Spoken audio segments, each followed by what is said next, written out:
Imagine someone who lives almost entirely in a fantasy world, one filled with horror films, comics, and violent stories.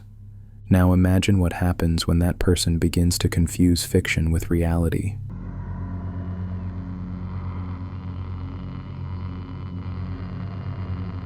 In the late 1980s, Japan was shocked by a string of crimes so disturbing that they sparked nationwide panic. At the center of it was a man who became known as the Otaku Murderer.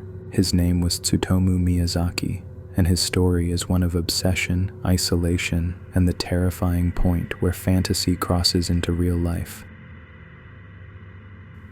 Tsutomu Miyazaki was born in Tokyo in 1962. From the very beginning, his life was filled with challenges. He was born with a physical deformity that left his hands fused in a way that made them look unusual, and it was something he was relentlessly bullied for. Because of this, he struggled to make friends and instead retreated inward. He excelled academically, but found little joy in school. He became quiet, withdrawn, and socially isolated. As he grew older, he turned more and more to media, horror films, violent manga, and later, anime. These became his entire world. By the time he was in his 20s, Miyazaki had filled his home with stacks of videotapes.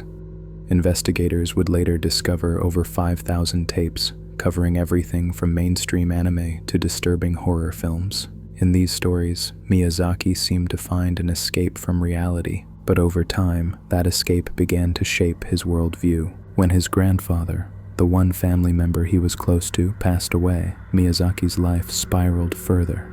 He became even more isolated, and his fascination with darker media grew into something much more dangerous. Between 1988 and 1989, Miyazaki committed a series of crimes that would horrify Japan. His victims were all young children, which made the crimes even more shocking to the public.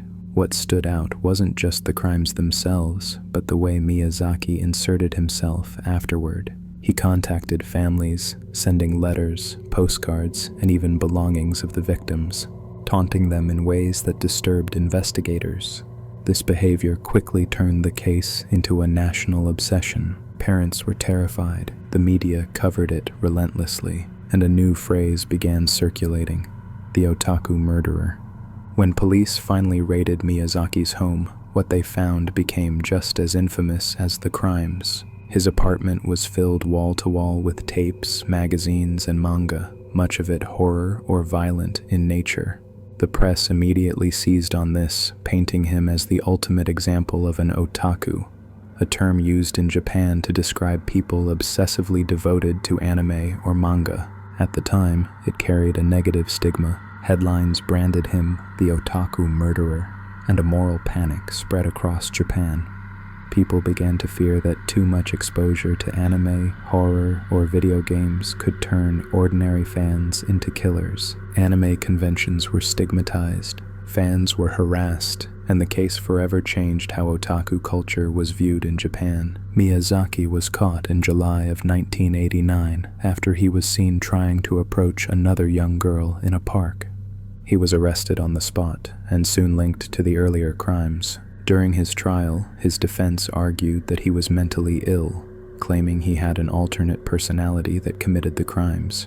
But prosecutors countered that he knew exactly what he was doing, pointing to his elaborate methods of hiding evidence and misleading investigators. The trial dragged on for years, with debates about his mental state at the center. But ultimately, in 1997, Tsutomu Miyazaki was convicted and sentenced to death. He would spend more than a decade in prison before being executed in 2008. The crimes of Tsutomu Miyazaki left a permanent mark on Japan. The victims' families were left devastated, and the nation's perception of media, especially anime and manga, was shaken. For years, people debated whether Miyazaki was a product of his environment, or if his obsession with violent stories was just a symptom of something far darker inside him. But in the end, what's clear is that Miyazaki blurred the line between fiction and reality, and innocent lives were lost because of it. Tsutomu Miyazaki wasn't a character from one of the horror films he obsessed over. He wasn't an anti-hero or a tragic figure. He was a killer who used his obsession as fuel for his darkest impulses. and his story serves as a reminder of how dangerous it can be when fantasy consumes reality.